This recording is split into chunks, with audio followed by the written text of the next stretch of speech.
Now, how did I get involved in this? And why am I bothering you all about it? Well, that's a long story, but if you will bear with me for a few minutes, let me tell you how, in 10 or 15 minutes, how I got involved in it. How, as I say, how did a perfectly rational, with an exclamation mark, University of Chicago economist become fixed on a problem which has vexed many good minds, such as Sir Thomas More, Benjamin Franklin, Samuel Johnson, President Theodore Roosevelt, Dr. Eliot of Harvard, Dr. Godfrey Dewey of Harvard, and the Spelling Reform Association, which at the turn of the century was made up of all of the Ivy League colleges who were going to undertake to reform English spelling.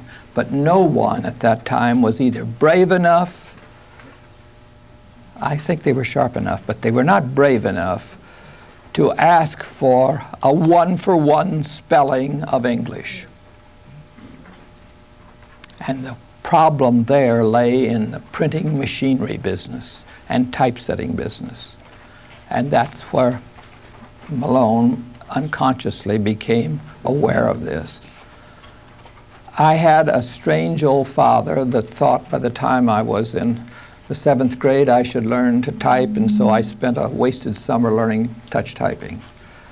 The next summer he said, "Lad, you should have a trade," and he apprenticed me as a printer in the Leavenworth Times, a daily paper of about 7,000 circulation in a town about the size of, not quite as big as Park Forest. And for the next 4 years, I slowly got my papers as a journeyman pressman, and again, fate interceded. Our high school burned down. This is now about 1931. The high school burned down, and we had $12,000 of insurance money. It had been insured at the price at which the old high school had been built 30 or 40 years earlier. There was no possibility of rebuilding a high school. So we set the older kids to school at 6 o'clock in the morning in the junior high school building, and then in the afternoon the junior high school took over the building and went from about 12:30 till 6 every day. It was a good use of resources, if you don't mind the remark, but the thing that it did for me was it made it possible for me to spend 6 or 7 hours rather than 3 hours in the press room or in the print shop of the newspaper. I learned to set type from an uppercase and lowercase hand type cabinet. I learned to use the linotype, the Ludlow machine, and do all of the things that a journeyman printer was. The consequence was, by the time I got through high school, I had a journeyman certificate both as a linotype and printer, a linotype operator and printer, and also one in the press room. And fortunately, it enabled me to go to college. By this time, unfortunately, my father was a Republican. And when Mr. Roosevelt came in, the Republican postmasters went out. So, in 1931, the same year the school burned down, Dad became a Chinese translator at the William Rockhill Nelson Art Gallery in Kansas City. That had been his side thing as a marine engineer. He always hired Chinese engine room hands because they didn't get drunk and they didn't carouse when they came into port. So he had to learn enough Chinese so he could write their letters home. The Chinese couldn't write it. Suddenly I go to college and I find that I'm making $1.10, 20 cents an hour, while the other college kids are only making 35 cents an hour. I'm suddenly aware that a trade is a handy thing to have. And my father kept getting smarter and smarter.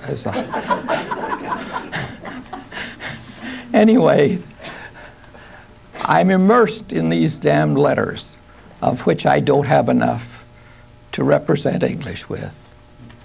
Either I'm setting type on the line of type, I'm working on the floor, I'm operating the press. I became the foreman and principal printer at the University Daily Kansan while I was getting my degree in economics.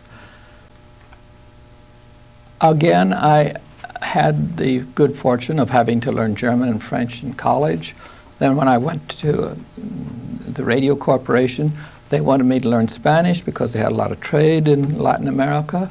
So they sent me to Spanish school. When I came back from the war, they sent me to Russian school because they thought at that time, in 1945 or 46, we were going to be big buddies with Russia who would help us beat the Germans. So I had the blessing of a lot of gifts that other people paid for. I don't know why, but there was some rationale for all of this. And I slowly discovered that those other languages were a lot easier to spell than English was. You could depend on the writing of German, the writing of Spanish, the writing of Russian. Russian only has these two silly indicators, tvrdy and miyakaki znak, which tell you what to do with the previous vowel. But other than that, they were very forthright. Letter for sound, sound for letter, no exceptions. In fact, I discovered while I was going through that it was only in English dictionaries that you had to have a set of diacritical marks to explain how the word was sounded. Only dictionary in the world that has to have two spellings in order to tell you how the word was really spelled. Very disturbing. Well, another accident. My sister, who was vice president of an advertising agency, had the Bendix computer account. And they got an assignment from the advertising agency, got an assignment to see if they could find someone to make a multilingual typewriter keyboard for in-flight telecommunications, printers and keyboards. This was for the International Air Transit Association, which governs all international travel. And at that time, all planes had to, and flyers and towers, had to have both an English speaker and a local language speaker and user. So each pilot and each tower had to have at least two languages. Now, you hoped that you weren't going to some place where they didn't have English and they had your particular language. But right in the midst of this, I think it was a Pan American plane coming into Rio.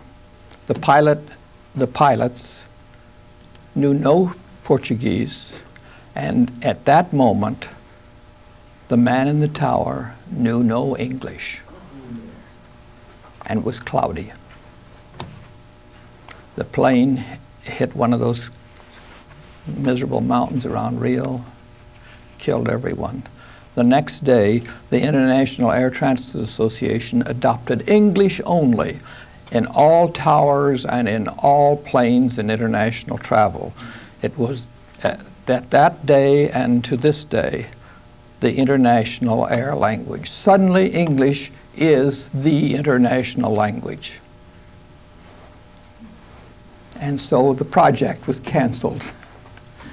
And I was paid off and got the rights to whatever I had done. And we'll see that again on a slide in a moment or two. And that became my pet alphabet. I had now been paid to learn a little about spelling.